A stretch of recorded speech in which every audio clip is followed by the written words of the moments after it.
murid-muridnya, yaitu Abah mengutus 1000 malaikat. Apa ini? Hidup bagaimana nih? So enak jidat ngomong, ngutus 1000 malaikat katanya. Dan orang seperti ini dipercaya, oh iya, Anies Baswedan sworn. Anies Baswedan datang ke tempatnya Abah Aos ini untuk meminta restu. Karena apa? Punya ribuan malaikat, 1 juta malaikat. Berapa malaikat pokoknya dia punya. Sehingga apa? Malaikat-malaikatnya diutus untuk ikut kampanye.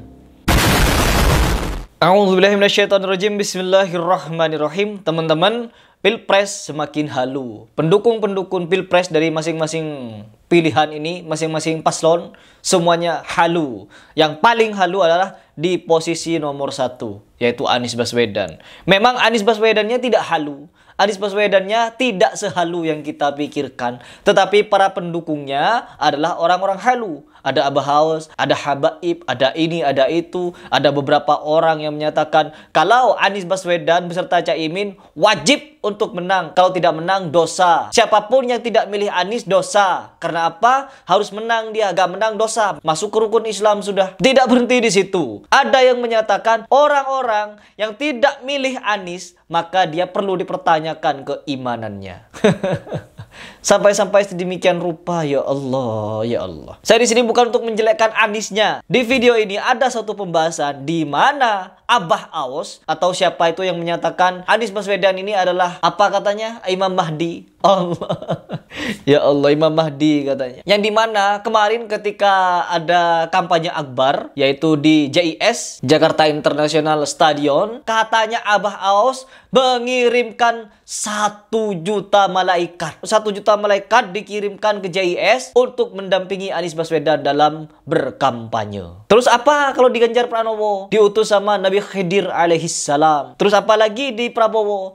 Katanya Prabowo dan Gibran itu Abu Bakar As-Siddiq dan Gibrannya sebagai Ali bin Abi Thalib. Ini apa-apaan ini? Mau kemana ini kampanye? Na'udzubillah min dzalik, ya Allah. Tidak perlu banyak lebar. Kita akan fokus kepada tim yang paling halu, yaitu 01, di mana ada statement Abah Aos mengirim 1000 malaikat. Dan di antara 1000 malaikat itu, per malaikatnya membawa 1000 malaikat lagi. Tolol. Yang percaya ini dungu. Kita secara fisik tidak ikut hadir, tapi guru agung kita, Guru Agung, sudah mengutus yang ikut hadir di sana, di samping yaitu para murid-muridnya, murid-muridnya, yaitu Abah mengutus 1000 malaikat. Hancur. Apa ini? Hidup bagaimana nih? 1000 malaikat. 1000 malaikat. Dari 1000 malaikat, yang satu malaikat membawa 1000 malaikat. Berapa itu jumlahnya? 1 juta. 1 juta. 1000 Dan kali 1000. setiap di acara ada yang mengucapkan takbir, tasbih, tahlil atau tahmid di acara bijis ini, maka setiap satu huruf akan dihadirkan 1000 malaikat. Sontoloyo. Itulah tanggung jawab bukti guru agung kita. Jadi kita tetap ikut hadir. Nah, tidak kalah pentingnya kita sudah menang sebelum 14 Februari. Karena kita sudah memilih pilihan Allah dan Rasulnya. Allah, ya Allah, ya Allah. Indonesia. Krisis. Indonesia sangat-sangat krisis akan khurafat dan tahyul model seperti ini. Siapa yang bawa? Orang-orang sufi halu. Sufi-sufi sesat sedemikian rupa ini. Aos, Abah Aos, siapa itulah pokoknya. Di sini teman-teman, kita sebagai orang muslim yang berkiblat kepada Al-Quran dan Al-Hadis, beserta ulama-ulama yang soleh, ulama-ulama yang lurus. Siapakah ulama yang lurus itu? Kita sudah punya kitabnya, kita sudah punya buku-bukunya, karangan-karangannya, fatwa-fatwanya, yaitu keempat imam mazhab. Yang dimana mereka ini sudah menghabiskan usianya untuk Islam. Sehingga apa? Kita berujuk di antara keempat imam mazhab ini. Tidak mungkin ada mazhab-mazhab lain yang bisa dibenarkan secara syariat apabila itu melenceng dari Al-Quran dan As-Sunnah. Yang dimana sekarang katanya Abah Aos itu mengutus atau memerintahkan malaikat untuk ikut kampanye. Tepuk tangan. Tepuk tangan. Nabi Muhammad saja tidak sedemikian rupa. Dan di Indonesia ini pasti ada orang yang percaya pada orang seperti ini. Ketika saya melentang berbicara seperti ini, orang-orang akan berpikir, kok Harry Plus emosi terus? Gimana tidak emosi? Wong kedunguan, kehaluan, kesesatan seperti ini diikuti, dipercaya. Bagaimana mungkin? Oh, Harry Plus sampai mana ilmunya? Berbicara ilmu terus, makom terus, mondok di mana? Pasti sedemikian rupa terus yang ditanyakan. Panji Gumilang itu tahu kitab kuning, bisa baca kitab gundul, bisa bahasa Arab dan lain sebagainya. Buya Syakur juga bisa. Syaiful Karim, ilmu ma'rifatnya tinggi. Tapi mereka semua ada yang mengikuti. Orang sesat saja ada yang mengikuti. Ya pasti saya yakin yang komentar-komentar ngebela Haluisme ini adalah bagian dari orang-orang sesat sedemikian rupa. Seolah-olah mereka netizen, kami tahu pola kalian. Ya, kami tahu. Ini adalah perkara gaib, teman-teman. Ini perkara yang hanya Allah yang tahu. Perihal malaikat. Yang bisa memerintahkan malaikat adalah Allah Subhanahu wa Ta'ala. Kecuali manusia bisa bersekutu dengan jin, baru jin bisa diperintah. Dan perihal memerintah jin ini pun masih dipertentangkan oleh beberapa ulama. Masih ada polemik di dalamnya. Apalagi kepada malaikat. So enak jidat ngomong, ngutus 1000 malaikat katanya. Dan orang seperti ini dipercaya, oh iya, Anies Baswedan sworn. Anies Baswedan datang ke tempatnya Abah Aos ini untuk meminta restu. Karena apa? Punya ribuan malaikat. 1 juta malaikat. Berapa malaikat pokoknya dia punya. Sehingga apa? Malaikat-malaikatnya diutus untuk ikut kampanye. Ya Allah, Nabi Muhammad ketika ditanya perihal ruh, ada di dalam Al-Quran. Surat Al-Isra ayat ke-85. Dan mereka bertanya kepadamu Muhammad, yaitu tentang ruh. Katakanlah, kata Allah Subhanahu wa Ta'ala, tidaklah yang mengetahui tentang hal tersebut hanyalah Allah Subhanahu wa Ta'ala. Ya, itu hanya urusan Allah. Nabi Muhammad saja ini.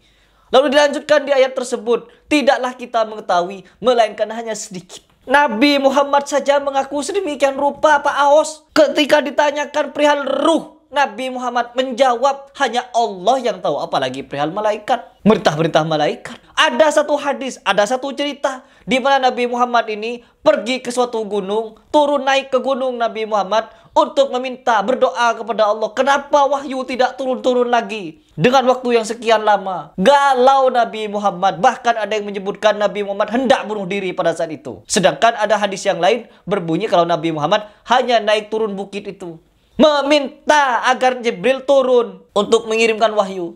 Tetapi apa? Nabi Muhammad tidak bisa memerintah Jibril. Jibril, pergilah ke Allah, mintakan wahyu. No, di perihal hukum seperti ini saja. Nabi Muhammad tidak merintah malaikat Jibril untuk minta wahyu kepada Allah.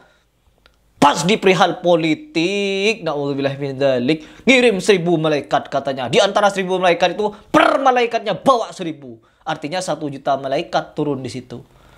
Sontoloyo, ya Allah. Tidak berhenti di surat Al-Isra ayat ke-85 tadi. Di surat Al-An'am ayat ke-59, Allah Subhanahu wa Ta'ala juga memberikan penjelasan kalau kunci-kunci yang gaib itu hanya Allah yang mengetahuinya.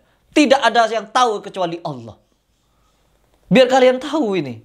Tak ada orang yang tahu tentang hal-hal yang gaib, kunci-kunci yang gaib. Bahkan ada hadis yang memberikan pernyataan, apabila ada orang menyatakan Nabi Muhammad tahu kepada hal-hal yang besok-besok, hal-hal yang akan terjadi, meramal-ramal, maka ketahuilah bahwa itu dusta. Banyak sekali di dalam al-hadis maupun dalam Al-Quran, hal yang gaib itu hanya Allah yang tahu. Ya, hanya Allah yang tahu. Agar lebih jelas lagi, ada lagi di dalam Al-Quran surat Al-A'raf ayat ke-188.